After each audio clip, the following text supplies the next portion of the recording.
స్వాగతం. గ్రామ పంచాయతీ కార్మికుల వేతనాలను పెంచి పెండింగ్ బకాయిలను వెంటనే ఇవ్వాలని ప్రగతిశీల గ్రామ పంచాయతీ వర్కర్స్ యూనియన్ రాష్ట్ర అధ్యక్షులు దాసు ప్రభుత్వాన్ని కోరారు. 2024 మే 24 తేదీన నిజామాబాద్ నగరంలోని కోటగల్లీలో నీలం రామచంద్రయ్య భవన్లో జిల్లా కమిటీ సమావేశం అనంతరం ఏర్పాటు చేసిన పాత్రికేయుల సమావేశంలో దాసు పాల్గొని ప్రసంగించారు.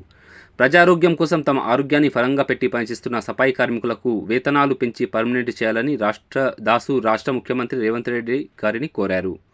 గతంలో స్వచ్ఛ భారత్లో ముందు వరుసలో ఉండి పనిచేసిన సఫాయి కార్మికులను సన్మానించి శాల్వాలు కప్పి మోడీ కేసీఆర్ ప్రభుత్వాలు వేతనాల పెంపు పర్మనెంట్ విషయం విస్మరించారని ఆయన తెలిపారు. అనేక సంవత్సరాలు ఎట్టి చాకిరీ చేస్తున్న సఫాయి కార్మికుల పట్ల కనికరం లేని పాలకులు ఉండటం విచారకరమని ఆయన తెలిపారు. 2016 అక్టోబర్ 26వ తేదీన సమాన పనికి సమాన వేతనం ఇవ్వాలని సుప్రీంకోర్టు తీర్పు ఇచ్చినప్పటికీ నేటికి అమలు కావడం లేదని దాసు ఆవేదన వ్యక్తం చేశారు. ఈ పాత్రికేయుల సమావేశంలో యూనియన్ జిల్లా అధ్యక్ష కార్యదర్శులు ఖాజా మొయినుద్దీన్, జేపీ గంగాధర్, జిల్లా నాయకులు డి పోషెట్టి, నర్సింగ్పల్లి గంగన్న, ఇఫ్టు నాయకులు ఇందూరు రాజన్న తదితరులు పాల్గొన్నారు. గతంలో సఫాయి కార్మికులు సమ్మె చేస్తే వారికి మద్దతుగా కాంగ్రెస్ పార్టీ కూడా సంఘీభావం తెలిపింది.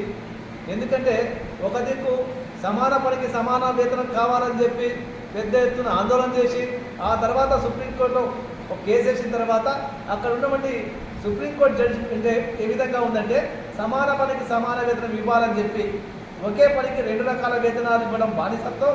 కాబట్టి వెంటనే ఈ దేశంలో ఉన్నటువంటి సఫాయి కార్మికులకు గ్రామ పంచాయతీలో పనిచేస్తున్నటువంటి అన్ని రకాల కార్మికులకు సమాన పనికి సమాన వేతనం ఇవ్వాలని చెప్పి 2016 అక్టోబర్ 26 తారీఖు నాడు జడ్జిమెంట్ వచ్చింది. కానీ నరేంద్ర మోడీ ప్రభుత్వం కానీ ఇక్కడ ఉన్నటువంటి రాష్ట్ర ప్రభుత్వాలు నిర్లక్ష్యం చేసినాయి. ఇప్పటికీ వెంటనే అమలు చేయాలని చెప్పి కూడా కాంగ్రెస్ పార్టీ డిమాండ్ చేసింది. మా ఆందోళనకు మద్దతు పలికింది. కాబట్టి రాష్ట్ర ముఖ్యమంత్రి రేవంత్ రెడ్డి గారు వెంటనే ఈ కార్మికుల యొక్క సమస్యలు పరిష్కరించాలి, సఫాయి కార్మికుల వేతనాలు పెంచాలి. అట్లాగే దాదాపు కొన్ని గ్రామ పంచాయతీలు 5 నెలలు, 4 నెలలు, 6 నెలలు కూడా బకాయిలు ఉన్నట్లు మా దృష్టికి వచ్చింది.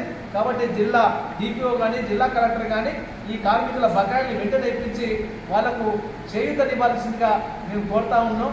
లేకపోతే పంచాయతీ కార్మికులతో ఆందోళన చేయాల్సి వస్తుందని చెప్పి మేము తెలంగాణ ప్రగతిశీల గ్రామ పంచాయతీ వర్కర్స్ యూనియన్ ఐఎఫ్టీ తరఫున ఈ పాలకులకు ప్రభుత్వానికి తెలియజేస్తా ఉన్నాం. ఎప్పటికప్పుడు వార్తలను వీక్షించేందుకు Q9 న్యూస్ ని సబ్స్క్రైబ్ చేసుకోండి, లైక్ చేయండి, షేర్ చేయండి. విలువైన సమాచారాన్ని ముందుగా మీరే తెలుసుకునేందుకు బెల్ బటన్ ని క్లిక్ చేయండి.